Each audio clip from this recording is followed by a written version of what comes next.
importantly, when it comes to money and relationships, there is no one right way to handle financial resources for every couple out there. There just isn't. So money conversations are really important when you're dating and as you move into a more serious relationship, because you really need to figure out with each other how you want to handle financial resources, what works best for the two of you.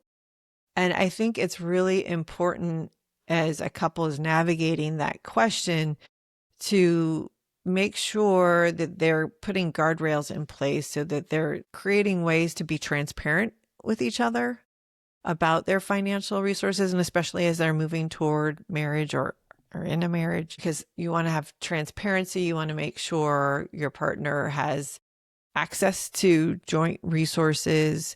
You want to make sure that there's a contingency, some health event, an accident, even a death. You want to make sure that you know how you're going to help each other out in those situations or not. Like, Yeah, right. you want to have the plan in place.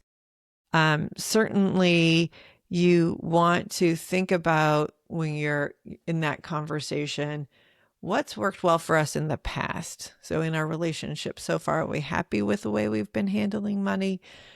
What's worked, what hasn't worked, what we want to change, and how are we going to make financial decisions together? So again, the prenup, if a couple's getting married and wants to put a premarital agreement in place, that process of putting one together helps them think through this question: how are we going to make financial decisions together? The answer usually is contingent on having had some conversation about what is our financial vision for the future. What are we trying to build toward together? How can we build upon this partnership that we have in a financial way? So important. I hear couples talk about when we were so young, we had no money. So there was no need for a prenup. And what I'm hearing from you, we should all leverage the questions that are embedded in a prenup.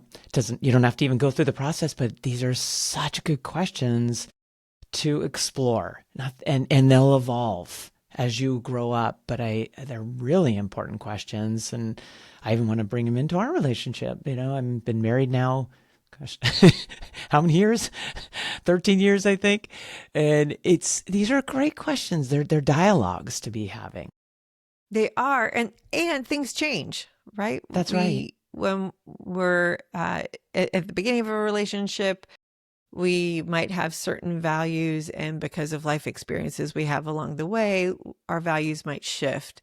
And so I think it's important to continue to have these conversations, Cami, because sometimes couples' values shift in different directions. And if they're not understanding that of each other, it can cause tension later Yeah. on, especially around money. We see this sometimes when there's a large liquidity event well into the marriage and the couples are no longer aligned around their values. One wants to maybe spend a lot more money as a result. The other wants to give more money away. Mm-hmm. And so, Mm-hmm.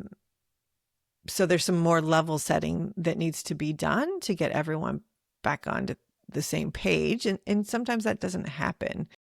I think it is important to be very Yeah. clear about values, to make sure that as a couple that there is alignment of values. And that's not to say that you both have to have the same exact values, I think that's really important. right? I There's love, yeah, right, you but you want can, there to be some overlap or some respect, and you want to be able to make money decisions together that are in alignment with your values. that's a beautiful, Sounds so easy, beautiful. doesn't it? It does sound so easy, which reminds us that it's not easy, but it becomes easier the more we're in practice and having the conversations, being curious, being open. I love your recommendation, being a great listener, right? It's so important.